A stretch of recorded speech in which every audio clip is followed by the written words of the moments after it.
ময়ো এজন ডক্টৰ, গতিকে ফেব্ৰিক সম্পৰ্কে, টেক্সটাইল সম্পৰ্কে ই কিমান দূৰ ক্ষতিকাৰক সেইটো বা ক্ষতিকাৰক হয় নে নহয় সেইটো আমিও জানো। তাৰ কাৰণে মোক বাজেট দিব লাগিব, পইচা লাগিব।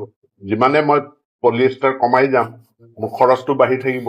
600 টকাতে দিব লাগিব দুযোৰ কাপোৰ, 600 টকাত দুযোৰ কাপোৰ দিব লাগিব। এইটো বিজ্ঞানসন্মত। আমিও বহুত সময়ত পলিয়েষ্টাৰ পিন্ধো, কিন্তু আমি 100% পলিয়েষ্টাৰ দিব নালাগে। সেইটো নিদিয়াটোৱেই গাইডলাইনত আছে। আৰু সেইটো যিমান পাৰ্চেণ্টেজত কটন আৰু পলিয়েষ্টাৰ মিক্স থাকিব লাগে সিমানটো আছে নে নাই তাক আমি লেবৰেটৰী টেষ্টটো কৰোঁ। যোৱা বছৰ তাৰ আগৰ বছৰ আমাৰ ফেইলাৰ ৰেট আছিলে 30%, কিন্তু এই বছৰ যিখিনি ইউনিফৰ্ম যোগান ধৰা হৈছে ইয়াত ফেইলাৰৰ পাৰ্চেণ্টেজটো হৈছে 5%। ইউনিফৰ্ম আমি যোগান নধৰো। ইউনিফৰ্ম বিদ্যালয়ৰ যি SMC আছে, পৰিচালনা সমিতি আছে, সেই পৰিচালনা সমিতিয়ে ইউনিফৰ্মসমূহ তেওঁলোকে নিজে ক্ৰয় কৰে। তেওঁলোকে কেনেকুৱা ইউনিফৰ্ম কিনিব সেই তাৰ যিটো ষ্টেণ্ডাৰ্ড আছে, ষ্টেণ্ডাৰ্ডটো আমি নিৰূপণ কৰি দিওঁ। আৰু আমি ৰেণ্ডমলি কোনো বিদ্যালয়ৰ পৰা এইবিলাক পিক আপ কৰি আমি তাৰ পৰীক্ষা কৰোঁ। আৰু পৰীক্ষা কৰাৰ পাছত যিসকল ফেইল হয় সেইবিলাক ছাপ্লায়াৰক ব্লেকলিষ্টেড কৰা হয়। প্ৰশ্নটো সোধাৰ মোৰ উদ্দেশ্য আছিলে ছাৰ, যে যিহেতু গাইডলাইন মতে আমি সুধিলে গাইডলাইনৰ কথা কয় তেওঁলোকে যে এইটো চৰকাৰী গাইডলাইনৰ মতে, কিন্তু প্ৰাথমিক পৰ্যায়ত যিটো গ্ৰাউণ্ড ৰিয়েলিটি আপোনাক যদি মই জনাওঁ যে এই পলিষ্টাৰ মিহলি আমি ডক্টৰৰ পৰাও পৰামৰ্শ ময়ো এজন ডক্টৰ, হয় ময়ো এজন ডক্টৰ, গতিকে ফেব্ৰিক সম্পৰ্কে, টেক্সটাইল সম্পৰ্কে ই কিমান দূৰ ক্ষতিকাৰক সেইটো বা ক্ষতিকাৰক হয় নে নহয় সেইটো আমিও জানো। আজি যিমান মেখেলা চাদৰ বজাৰত ওলাইছে, মিচিং মেখেলা চাদৰ, এইবিলাকত যদি আপুনি চায় 100% এক্ৰাইলিক।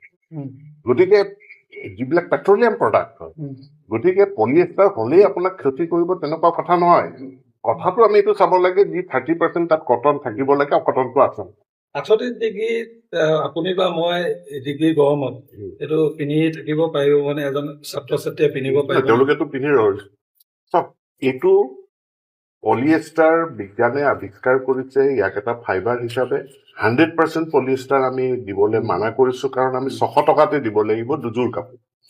600 টকাত দুযোৰ কাপোৰ দিব লাগিব। এতেকে তাত স্পেচিফিকেশ্যন ঠিক কৰা হৈছে যে 30% কটন মিহলি ফাইবাৰৰ পৰা, সূতাৰ পৰা এইটো বনাব লাগিব। সেইটো আমি লেবৰেটৰীত টেষ্ট কৰোঁ, আৰু যিসকলৰ 30%তকৈ কম কটন ওলায় সেইবিলাক নাকচ কৰে। গাইডলাইনটো কিছু সলনি কৰাৰ প্ৰয়োজন আছে বুলি আপুনি নাভাবে নি? যিহেতু গৰমৰ প্ৰকোপ মই নাভাবো। য'ত অভিযোগ আছে তাত নিশ্চিতভাৱে সেইটো পলিয়েষ্টাৰৰ পাৰ্চেণ্টেজ বেছি আছে।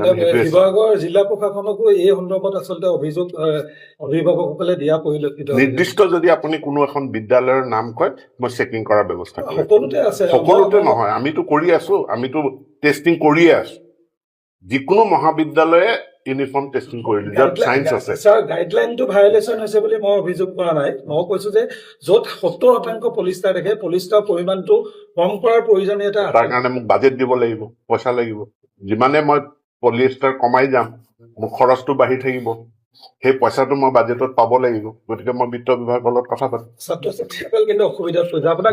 আপোনাৰ পৰাহে মই শুনিছো। মই আজিলৈকে মই এনেকে স্কুল, কলেজ, মহাবিদ্যালয় মই ঘূৰিয়ে থাকো।